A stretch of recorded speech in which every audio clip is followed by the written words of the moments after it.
effect হৈছে যোৰহাট পূব যোৰহাট পশ্চিম আৰু টিয়কৰ বিশেষকৈ হাতীশাল এৰিয়া দিখৌমুখ এৰিয়া গোটেইখিনি দিচামুখ এৰিয়া গোটেইখিনি মাথৰি বাহিৰৰ এৰিয়াখিনি হ'ল গোটেইখিনি পানী সোমালে এবাৰ আপোনালোকে জানে বহু দিনৰ মূৰত হাইয়েষ্ট ফ্লাড লেভেল ক্ৰছ কৰিছিলে যোৱাকালি কিন্তু আজি ভাল কথা যে আজি বৰ দ্ৰুত গতিৰে পানী নামি গৈছে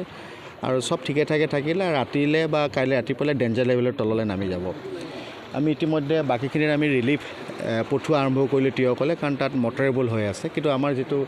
হাতীশাল এৰিয়াটোত আমি ৰাতিপুৱা এটা ট্ৰাই কৰিছিলোঁ আমাৰ গোটেই ৰিলিফ পঠিয়াবৰ কাৰণে ৰাস্তাত যাব নোৱাৰিলে গতিকে আমি IWTৰ সহায় লৈ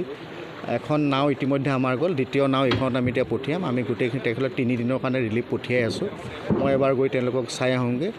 প্ৰায় 20,000 মান মানুহ আমাৰ এফেক্ট হৈছে ইতিমধ্যে আমাৰ মেডিকেল টিম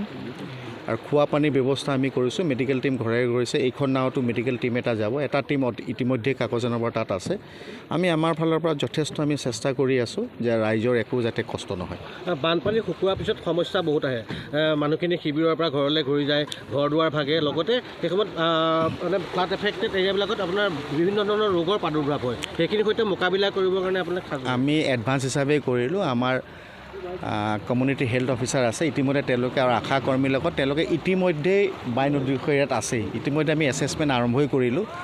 আৰু পানী শুকোৱাৰ লগে লগে আমি মেজৰ হেল্থ কেম্প কৰিম তেওঁলোকৰ ঘৰে ঘৰে কৰিম ইনফেক্ট আমি তেখেতসকলৰ আমাৰ হাতত যথেষ্ট দৰৱ মজুত আছে আৰু যদি যিখিনি হাউচ ডেমেজ হৈছে আমি এছেছমেণ্ট ইতিমধ্যে আৰম্ভ কৰিছোঁই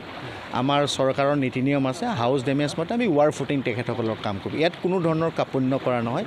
চৰকাৰৰ নিৰ্দেশ অত্যন্ত ক্লিয়াৰ আমি ৰাজ্যক সহায় কৰিব লাগিব এইকাৰণে আমি নিজে গোটেইখিনি চাই আছোঁ ধন্যবাদ